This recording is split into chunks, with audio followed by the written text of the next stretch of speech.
Bismillahirrahmanirrahim.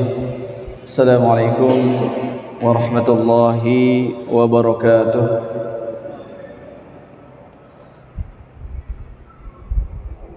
Innal hamdalillah wassalatu wassalamu ala Rasulillah wa ala alihi wa ashabihi wa man tabi'ahum bi ihsanin ila yaumil qiyamah.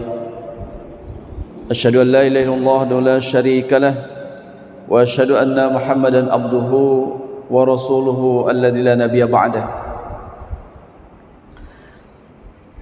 Jamaah maghrib yang dirahmati Allah Subhanahu wa taala, alhamdulillah kita bersyukur kepada Allah Subhanahu wa taala pada kesempatan sore hari menjelang malam hari ini kita masih diberikan kesempatan oleh Allah Subhanahu wa taala untuk menghirup udara yang Allah berikan kepada kita. Maka dengan itu semua kita sama-sama bersyukur kepada Allah Subhanahu wa taala dengan membuktikan rasa syukur itu dengan kita hadir di tempat yang mulia ini menjalankan salah satu di antara perintah Allah Subhanahu wa taala, yaitu melaksanakan salat maghrib secara berjamaah. Semoga saudara-saudara kita, keluarga kita yang saat ini barangkali belum bisa hadir karena berbagai macam halangan, semoga berikutnya Allah mudahkan. Dan tentu ini semua merupakan karunia, taufik dan hidayah dari Allah Subhanahu wa taala yang tidak semua orang Allah berikan. Karena begitu banyak orang-orang yang diberikan oleh Allah Subhanahu wa taala kesehatan secara jasmani, Allah berikan keluasan di dalam waktu dan lain sebagainya, namun tidak bisa hadir dan juga tidak bisa memanfaatkan, tidak bisa mensyukuri semua itu. Padahal jamaah yang dirahmati Allah Subhanahu wa taala, semua itu kelak akan diminta pertanggungjawaban dari sisi Allah Subhanahu wa taala. Hadirin jamaah maghrib yang dirahmati Allah, pada kesempatan sore menjelang malam hari ini kita akan kembali mentadaburi atau membahas ya. Saat malam hari ini saya akan membawakan tema terkait dengan surah Al-Fatihah ya. Sebenarnya kalau betul-betul ya, kita perdalam, kita pelajari yang lebih luas, ya tentu kita tidak akan sanggup ya. Mungkin saya juga dari sisi keilmuan dan lain sebagainya ibarat lautan ya, Al-Quran atau surat Al-Fatihah ini ibarat lautan, sementara ilmu yang saya miliki mungkin hanya setetes ya. Sehingga kalaupun nanti ada penjelasan-penjelasan ya mungkin hanya sekedar ala kadarnya saja ya. Semoga yang sedikit ini akan memberikan pemahaman kepada kita ya, bisa bermanfaat bagi kita atau kehidupan kita. Kenapa saya bawakan surat Al-Fatihah? Karena surat Al-Fatihah ini merupakan surat yang bisa dikatakan dan juga dinamakan oleh Allah Subhanahu wa taala sebagai Ummul Kitab. Ya. Artinya induk kitab atau induk daripada Al-Qur'an itu sendiri. Karena setiap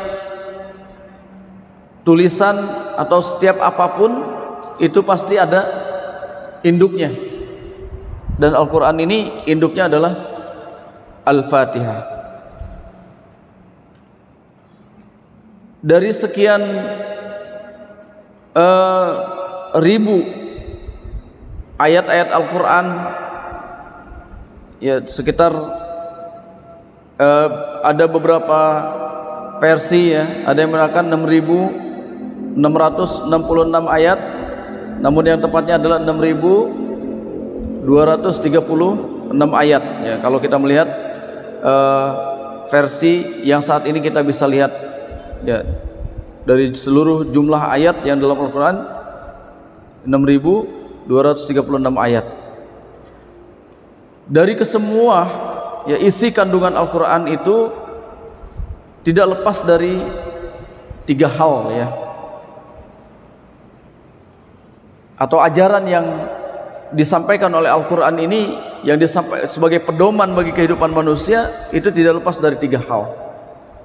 Di dalam Al-Quran Allah Subhanahu wa taala menjelaskan atau ayat-ayatnya menjelaskan tentang akidah atau tauhid, ya. Yang keduanya tentang ibadah, dan yang ketiganya tentang sirah atau cerita-cerita para nabi atau orang-orang terdahulu, baik orang-orang yang durhaka maupun orang-orang yang taat kepada Allah Subhanahu wa taala, yang semua itu ketika kita bisa memperdalam atau mempelajarinya atau mentadaburinya, maka kita akan mendapatkan pelajaran-pelajaran yang sangat penting di dalamnya. Sehingga ketiga masalah yang disampaikan oleh Al-Quran ini juga dirangkum di dalam surat Al-Fatihah ini. Jamaah yang dirahmati Allah Subhanahu wa taala, Al-Fatihah ini terdiri dari 7 ayat yang di dalamnya termasuk kalimat bismillah atau ayat bismillahirrahmanirrahim. Jadi bismillahirrahmanirrahim ini di dalam Al-Quran ini yang masuk ayat hanya 2 saja, ya. Hanya 2 ayat saja Allah sebutkan di dalam Al-Quran. Pertama yaitu di dalam surat Al-Fatihah ini, dan yang kedua di dalam surat An-Naml, ya, ketika Nabi Sulaiman alaihissalam mengirim surat kepada Ratu Balqis, wa innahu min Sulaiman wa innahu bismillahirrahmanirrahim. Selain itu di dalam ayat-ayat yang lain bismillah tidak masuk di dalam hitungan ayat, ya, tidak masuk dalam hitungan ayat. Sehingga ketika membaca surah Al-Fatihah, bismillahnya itu harus dibaca, ya. Hanya saja nanti ada sebagian para ulama yang berpedoman mengikuti apa yang dilakukan oleh Rasulullah SAW, yang nanti akan menjadi syariat bagi kita. Karena surat Al-Fatihah ini di dalam salat itu dimasukkan di dalam rukun, ya. Artinya seorang yang salat itu wajib membaca surah Al-Fatihah, ya. Ketika seseorang tidak membaca surat Al-Fatihah, ya, itu kaul jumhur, ya. Sekalipun nanti mungkin ada beberapa pendapat, ya, sebagian kecil, ya, yang mengatakan bahwasanya yang wajib dibaca di dalam surat itu adalah di antara ayat-ayat yang lainnya juga bisa, ya. Faqra'u ma tayassara minal Qur'an, ya. Dan berdasarkan beberapa dalil ya seperti itu. Namun kebanyakan atau jumhur ulama ya, memasukkan Al-Fatihah ini sebagai rukun ya, sebagai rukun dalam salat. Sehingga ketika seorang tidak membaca surah Al-Fatihah di dalam salatnya, maka artinya salatnya tidak sah. Ya tentu ini yang kebanyakan kita ambil ya, pendapat ini kita ambil. Terutama kita sebagai warga negara Indonesia ya, yang istilahnya kebanyakan bermazhab Imam Asy-Syafi'i ya. Seperti itu. Nah, kembali ke lafaz bismillah tadi ya, itu juga ada perbedaan pendapat apakah harus dizaharkan ya, ketika membacanya atau disirkan gitu. Dizaharkan itu artinya dibaca keras dari mulai bismillah sampai waladhdallin ya, atau disirkan. Ya ini juga berbeda pendapat ya. Kalau mazhab Imam Asy-Syafi'i itu harus dikeraskan. Ya, sementara mazhab Imam Ahmad misalnya bin Hambal itu disirkan ya. Dibaca tapi disirkan. Ya, ada yang misalnya bismillahnya di pelan-pelan, bismillahirrahmanirrahim, baru alhamdulillahirabbil alamin. Ada yang dari awal dikeraskan. Ya, hal itu tidak jadi masalah ya. Tidak jadi masalah karena kedua-duanya tetap meyakini bahwasanya bismillah ini bagian daripada ayat dari surah Al-Fatihah itu. Jamaah yang dirahmati Allah Subhanahu wa taala,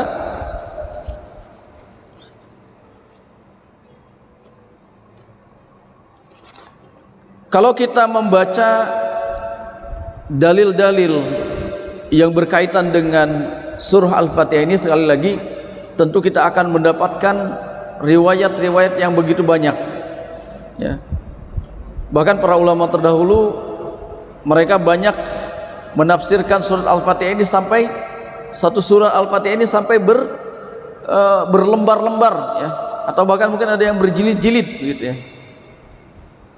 Karena begitu luasnya penjelasan daripada surah Al-Fatihah ini.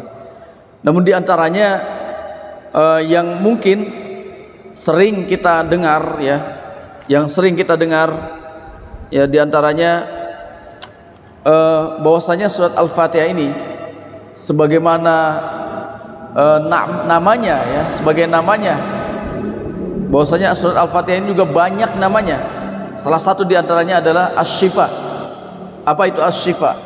Asy-Syifa itu adalah obat ya. Kenapa dikatakan begitu? Karena berdasarkan dalil sebuah hadis Rasulullah SAW, yaitu ketika ada seorang sahabat ya, ada beberapa sahabat yang sedang melakukan satu perjalanan dan dia masuk satu penduduk atau satu suku yang kondisi atau suku tersebut ya bisa dikatakan mungkin kan di kita juga sama ya. Ada orang yang ada suku yang baik, ada suku yang agak sedikit ini ya, mungkin ada yang sedikit ya kasarnya agak pelit-pelit begitu.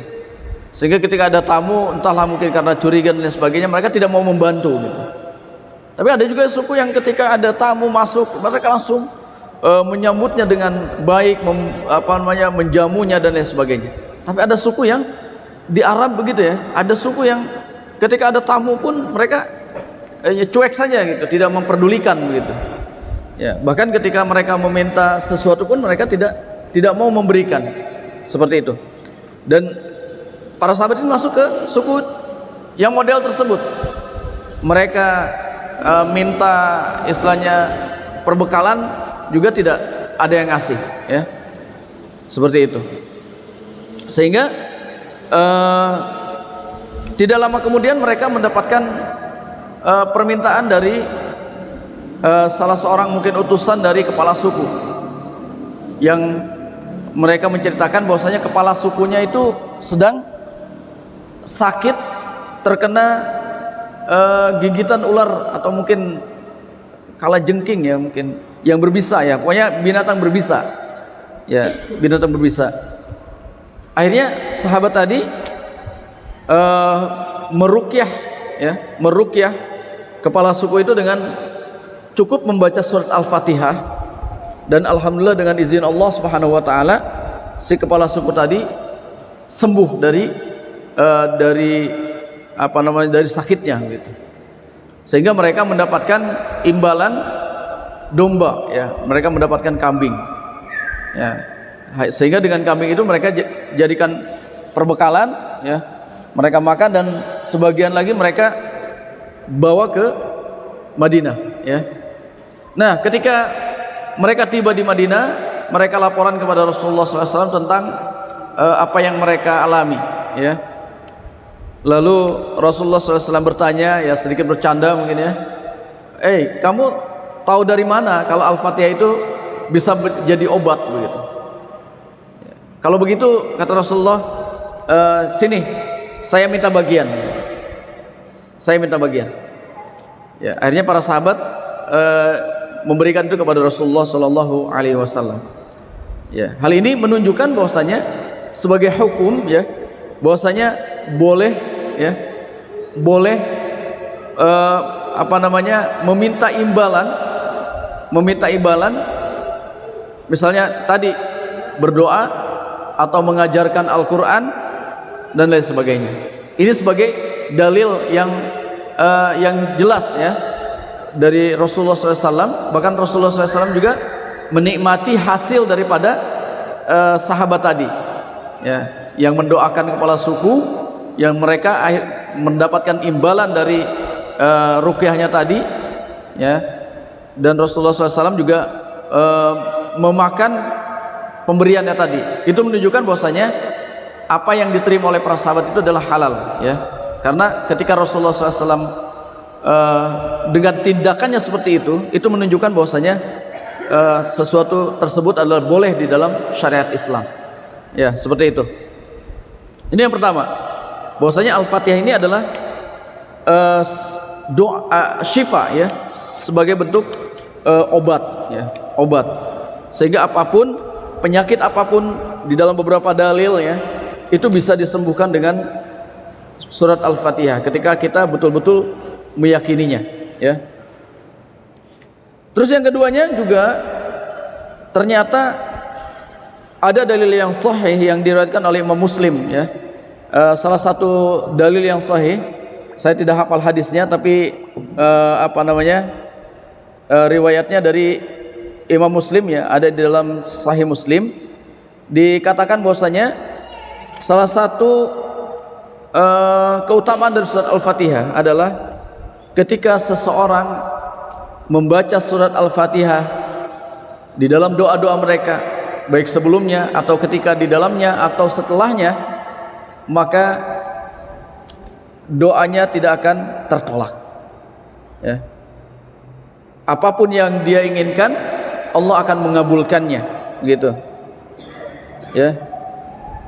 Lam taqra'a biharfin min huma illa a'taituhu, ya. Tidaklah seseorang membaca satu huruf saja dari surat Al-Fatihah. Satu huruf bagaimana, ya? Alhamdulillah udah berapa huruf itu, ya? Tapi kan nggak mungkin, ya, kita baca satu huruf. Misalnya paling tidak satu kalimat, ya, misalnya alhamdulillah, misalnya satu huruf saja dari surat Al-Fatihah, maka Allah akan memberikan atau mengabulkan apapun yang dia inginkan. Maka inilah yang jadi dasar kenapa banyak di antara kita yang ketika berdoa misalnya diakhiri dengan atau diawali dengan alhamdulillahirabbil alamin, hamdan syakirin, hamdan naimin. Ternyata itu bukan tanpa dasar, ya. Bukan tanpa dasar, ya. Tapi itu juga masuk dalam dalil yang umum, ya, yang dalil yang umum. Atau setelah berdoa misalnya walhamdulillahirabbil alamin, sekalipun sudah ada alhamdulillah di situ, lalu ditutup juga dengan Al-Fatihah, alhamdulillahirabbil alamin, maka itu tidak jadi masalah karena terdapat di dalam dalil yang sahih, ya. Ya, dalil yang sahih, ya. Maka jamaah dari Allah Subhanahu wa taala, tentu dalam masalah-masalah hal ini ada beberapa mungkin di antara yang memahami, ya, atau menafsirkan yang berbeda, ya. yang menafsirkan berbeda, sehingga menganggap apa yang dilakukan oleh orang lain itu tidak berdasarkan dalil. Memang secara khusus atau secara khususnya Rasulullah tidak didapatkan dalil ketika Rasulullah SAW misalnya berdoa lalu diakhiri dengan Al-Fatihah, misalnya tidak ada. Secara khususnya tidak ada. Tapi dalil secara umum, ya, dalil secara umum jelas, ya, bahwasanya ketika seorang membaca Al-Fatihah di rangkaian doanya, maka Allah akan mengabulkan setiap permohonannya. Ya, itu menunjukkan bahwasanya salah satu keutamaan dari surat Al-Fatihah ini adalah sebagai wasilah, ya.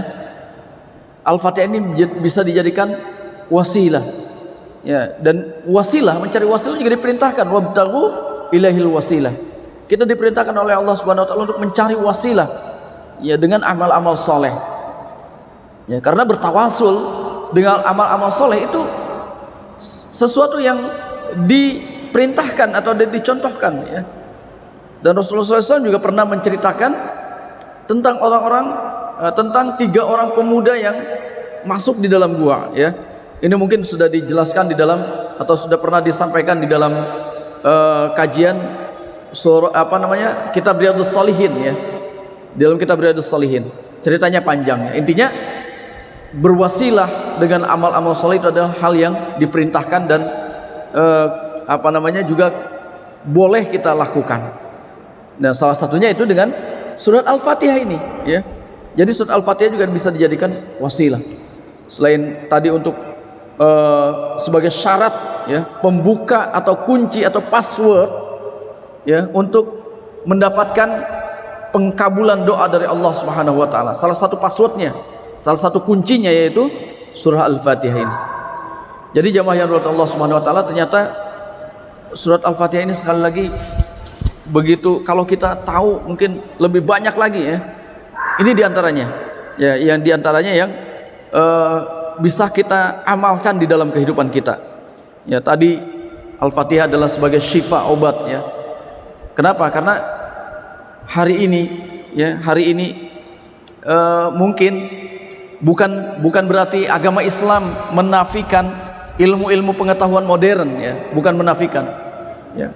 Namun sebagian kaum muslimin justru malah melupakan ilmu-ilmu langit, ya, ilmu-ilmu langit. Kita terlalu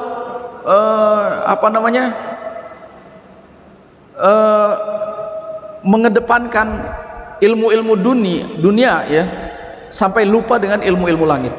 Padahal semua itu bisa kita padukan, ya. Tentu ketika kita berobat dengan syariat-syariat di dunia ini, dengan obat-obat, baik mungkin obat-obat dari rumah sakit atau mungkin obat-obat herbal dan lain sebagainya, itu adalah hal yang di dalam Islam juga tidak terlarang, ya.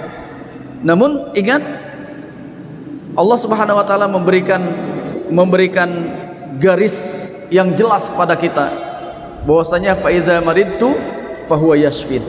Apabila aku sakit, maka sesungguhnya Allah yang menyembuhkan, ya. Allah lah yang menyembuhkan, ya. Bahwasanya mau obat apapun, kalau Allah belum menyembuhkan, maka tidak akan sembuh, ya. Ya, tapi kalau sudah Allah ingin menyembuhkan, ya, sekalipun mungkin tidak minum obat begitu, pasti Allah sembuh, ya. Hanya saja sekali lagi, tentu antara syariat dan juga hakikat ini dua hal yang tidak terpisahkan di dalam agama kita, ya. Karena ketika kita hanya bertopang kepada bertopang kepada doa-doa saja misalnya, tanpa kita berusaha, ya, kita akan menjadi manusia-manusia yang pemalas nantinya, ya.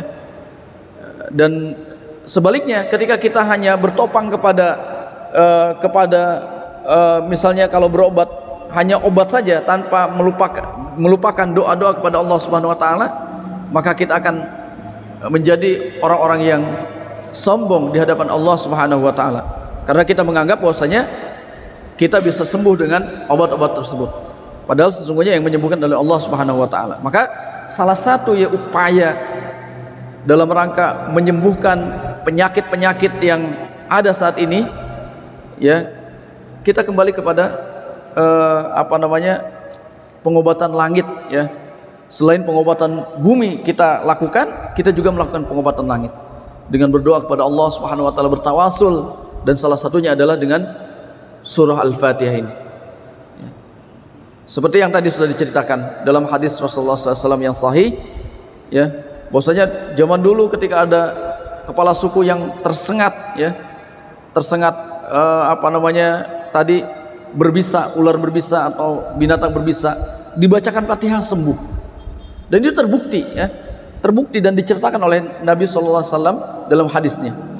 Ya, ya, ini bisa jadi alternatif, ya, ketika mungkin untuk membeli obat berbisa, ya, sangat mahal, ya, puluhan juta, ya. Kalau informasi dari Pak Dokter itu sekitar 150 juta, ya. Kalau ada orang yang digigit ular, lalu serumnya untuk disuntikan serum anti bisa itu 150 juta, ya. Kalau Al-Fatihah insya Allah gratis, ya. Al-Fatihah gratis. Ya, sekalipun begitu, ya, kalau kita mampu, ya, tentu harus tetap berobat. Namun sekali lagi jamaah yang dirahmati Allah Subhanahu wa taala, kita harus meyakini bahwasanya penyakit apapun itu semuanya datang dari Allah, dan hanya Allah lah yang bisa menyembuhkan berbagai macam penyakit itu. Ya, apalagi saat ini sekali lagi banyak penyakit-penyakit yang sengaja, ya, dengan tujuan bisnis, dengan tujuan untuk bisnis, ya, untuk meraup keuntungan, sengaja dibuat-buat penyakit itu. Maka banyak-banyak kita berlindung kepada Allah Subhanahu wa taala dari berbagai penyakit seperti itu. Ya, Allah Subhanahu wa taala mengajarkan kepada kita surah Al-Fatihah, ya. Kenapa surat Al-Fatihah ini dibaca berulang-ulang, ya, dibaca berulang-ulang di dalam sholat.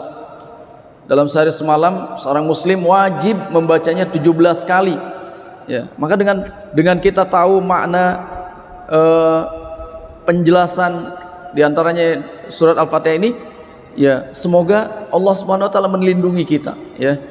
Semoga Allah Subhanahu wa taala melindungi kita dari berbagai macam penyakit yang menyebar, ya, yang tersebar di dunia ini. Jamaah yang dirahmati Allah Subhanahu wa taala,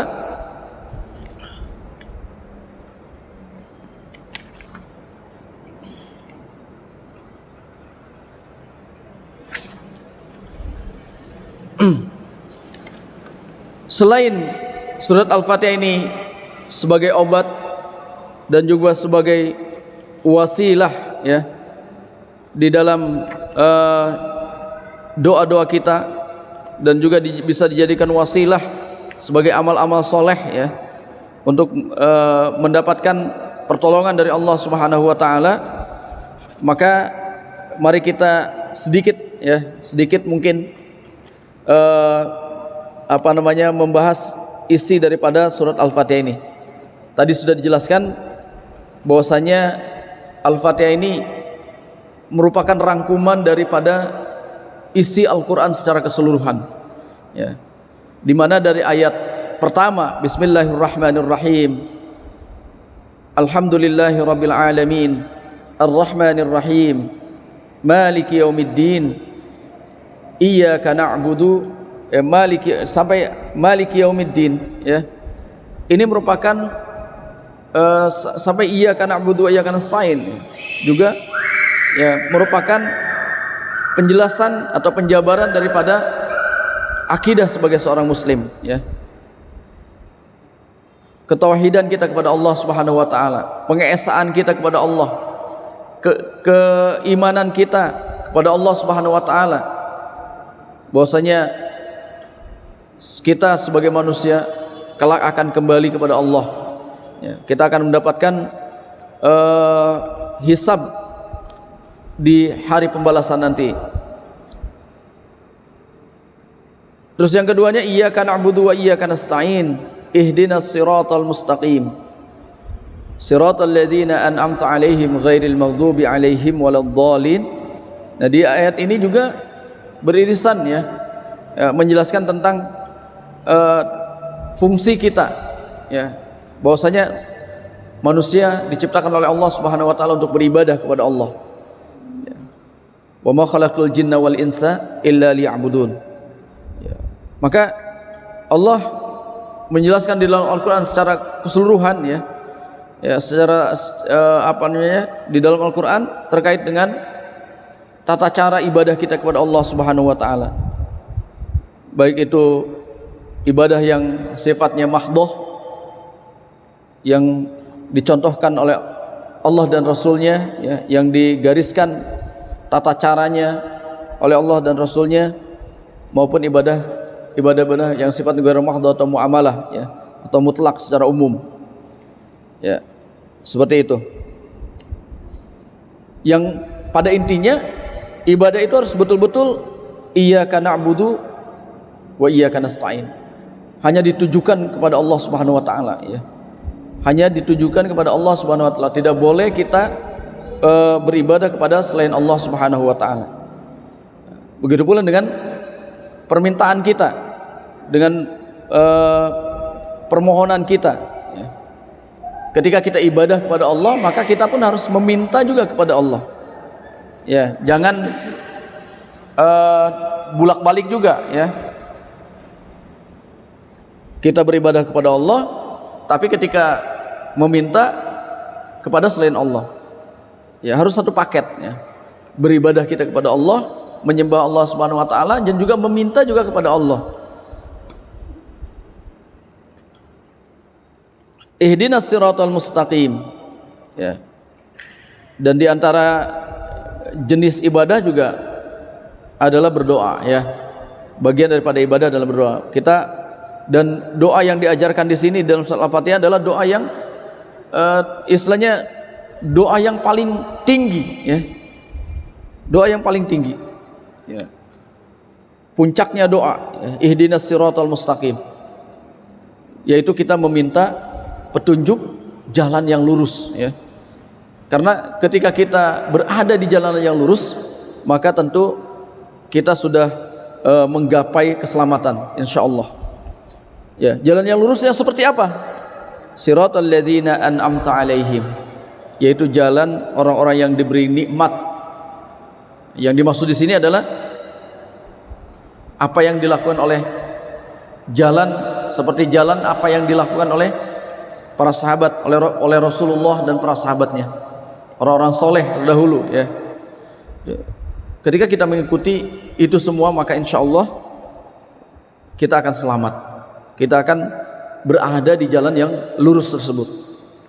Ghairil maghdubi alaihim waladdallin, bukan jalan orang-orang yang dibenci, waladdallin, dan bukan pula jalan orang-orang yang tersesat ya. Yang dimaksud ghairil maghdub di sini yaitu orang-orang yang dalam tafsirnya adalah orang-orang Yahudi ya. Kenapa dikatakan orang Yahudi maghdub? Orang yang dibenci oleh Allah Subhanahu wa taala ya.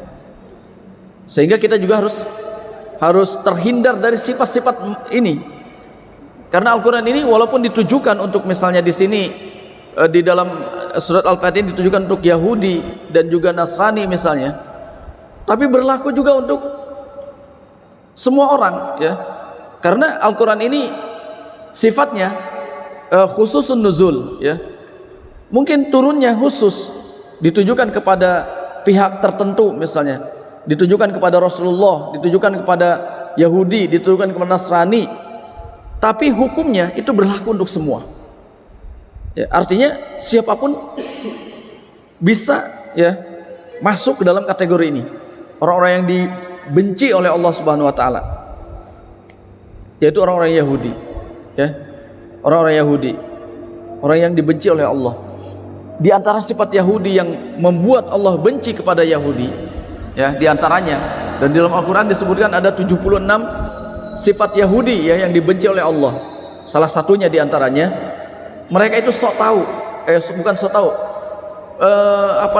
pintar ya. Mereka itu pintar, tapi tidak mau melakukan. Mereka pintar, mereka tahu tapi tidak mau mengamalkan. Ya.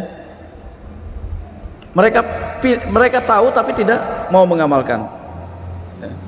Kalau istilah bahasa Arabnya sami'na wa asaina, ya, dalam Al-Qur'an juga sami'na wa asaina. Mereka dengar tapi mereka bermaksiat. Mereka tidak mau mentaatinya. Mereka tahu bahwa saja nabi akhir zaman itu adalah Rasulullah. Mereka tahu bahwasanya Al-Qur'an ini adalah firman Allah Subhanahu wa taala. Al-Qur'an ini adalah mukjizat dari Allah Subhanahu wa taala. Tapi pengetahuan mereka itu tidak sampai menjadikan mereka beriman kepada Rasulullah, tidak sampai mereka mengimani Al-Qur'an, mengamalkan secara kafah Al-Qur'an ini. Kalaupun mereka mengamalkan Al-Qur'an, itu hanya untuk kepentingan dunia mereka, untuk kepentingan istilahnya yang sempit, ya, kepentingan dunia saja. Satu contoh misalnya, mereka meyakini bahwasanya ketika seorang membaca Al-Qur'an, maka dia akan mendapatkan kecerdasan yang lebih daripada yang lain. Dan ini mungkin pernah dikisahkan, ya. Saya pernah mendapatkan kisah tentang B.J. Habibie, ya. Baharudin, presiden yang berapa itu? Kelima, ya? Empat, ya. B.J. Habibie, Soekarno, Soeharto, ketiga, ya. B.J. Habibie. Iya, presiden ketiga Indonesia, adalah manusia yang bisa dikatakan orang cerdas di dunia, ya. Dulu ketika sekolah di Jerman, ya, ini kisahnya, ya. Ketika sekolah di Jerman, B.J. Habibie ini tidak pernah menduduki juara atau ranking ke 1, ke 2. Tapi dia hanya bisa ranking ketiga. Ya, hanya bisa ranking ketiga. Yang 1, keduanya adalah orang Yahudi. Laki-laki, perempuan. Akhirnya dia datang dalam ini, ya, dalam ceritanya begitu. Dia datangi orang Yahudi itu. Apa rahasianya kalian bisa? Nggak mau bocorkan rahasianya. Datang lagi terus saja dibujuk, akhirnya suatu hari mereka mau nyampaikan apa rahasianya. Ternyata rahasianya, katanya mereka bangun jam 3 malam, habis itu mandi, cuma mereka nggak sholat karena memang tidak ini. Habis itu baca Quran, baca saja mereka baca Quran. Bahkan ketika dites oleh Pak Habibie katanya hafal itu, ya, orang Yahudi itu. Ternyata rahasianya itu. Sampai akhirnya Pak Habibie menangis, ya, karena sebagai teguran, ya, kita juga ini, ya, sampai beliau menangis. Kenapa malah orang Yahudi yang membaca Al-Quran begitu, ya, sementara kita sebagai orang Islam kadang banyak yang malas-malas membaca Al-Quran. Ternyata orang Yahudi tadi membaca Al-Quran untuk menambah kecerdasan mereka, ya, sehingga B.J. Habibie tidak bisa menyaingi mereka. Dan apa yang terjadi? Setelah dikasih tahu begitu, Pak Habibie akhirnya dia melakukan yang sama. Hanya saja ditambah, ya, karena dia seorang Muslim. Dia bangun, mandi, pakai wangi-wangi, terus sholat dan membaca Al-Quran. Apa yang terjadi berikutnya? Berikutnya yang 2 orang tadi tergeser, ya, dari tadinya juara 1-2, mereka jadi 2-3, dan juara satunya adalah Pak Habibie. Itu rahasianya, ya. Dan ternyata Al-Quran ini sekali lagi bisa menjadikan manusia itu cerdas, ya. Ya, orang Yahudi itu tahu gitu, ya, tahu, tapi dia tidak mau mengamalkan. Makanya Allah katakan mereka itu adalah maghdub. Jangan sampai kita seperti itu. Kita tahu tapi kita maksiat. Terus yang keduanya waladhdallin. Dolin itu adalah sifat orang-orang Nasrani, Nasoro. Kenapa disebut dol? Ya, kenapa disebut dol? Kalau mereka kebalikan, tidak tahu tapi semangat beramal gitu. Tidak tahu tapi semangat beramal. Misalnya bodoh, ya, tidak tahu tapi sok tahu begitu. Nah, ini dikatakan dalam Al-Quran sebagai dolin, ya. Mereka tidak pernah belajar kenapa mereka harus begitu, misalnya harus mengamalkan ini, mengamalkan itu. Mereka tidak pernah belajar. Ya, kalaupun belajar itu yang tidak pernah pengen tahu dari mana sumbernya gitu.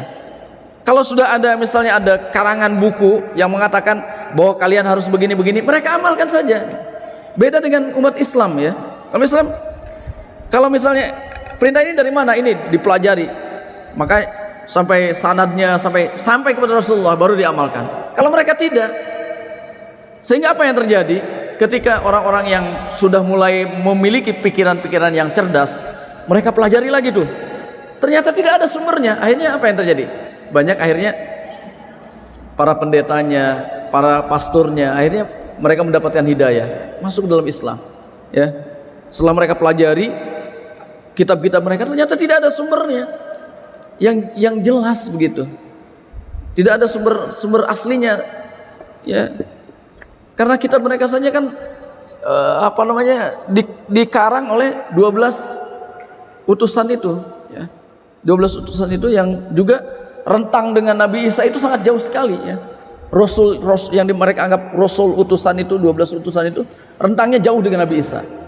Sehingga yang namanya jauh gitu ya, ngarang sebuah cerita yang jauh, kita kadang karangan yang kemarin saja kita karang ditulis sekarang, kadang kita banyak yang lupa ya, banyak nambah, mengurang dan sebagainya. Apalagi ini puluhan tahun baru dikarang lagi gitu. Apa yang disampaikan oleh Nabi Isa sudah puluhan tahun baru ditulis. Apa yang terjadi? Maka tidak jelas begitu. Makanya Allah Subhanahu wa taala katakan mereka itu adalah maghdub, dolin ya, dolin. Mereka adalah kaum yang tersesat. Jamaah yang dirahmati Allah Subhanahu wa taala, mungkin itu ya diantara sedikit penjelasan dari surat Al-Fatihah, dari ribuan atau bahkan jutaan sumber yang bisa kita dapatkan ya. Mudah-mudahan kita termasuk orang-orang yang senantiasa dilindungi oleh Allah Subhanahu wa taala ya. Maka salah satunya kita berusaha untuk membaca, mengamalkan surat Al-Fatihah ini dalam kehidupan kita ya, insyaallah. Dan kita juga memohon kepada Allah agar kita senantiasa berada di jalan yang lurus, yaitu jalan orang-orang yang diberikan nikmat oleh Allah, yaitu jalan sahabat dan Rasulullah SAW dan para sahabatnya, dan dijauhkan dari orang-orang yang dibenci oleh Allah, orang-orang yang tahu kita berilmu tapi kita tidak mau mengamalkan, kita tahu tapi kita tidak mau melakukan, dan juga dijauhkan dari perbuatan orang-orang yang dol ya, orang yang sesat, yaitu kita semangat di dalam beramal tapi tidak mau belajar ya. Ya, ada orang-orang seperti itu ya, dan banyak ya. Mudah-mudahan sekali lagi Allah senantiasa menempati kita di jalan yang lurus. Wallahu a'lam bishawab. Assalamualaikum warahmatullahi wabarakatuh.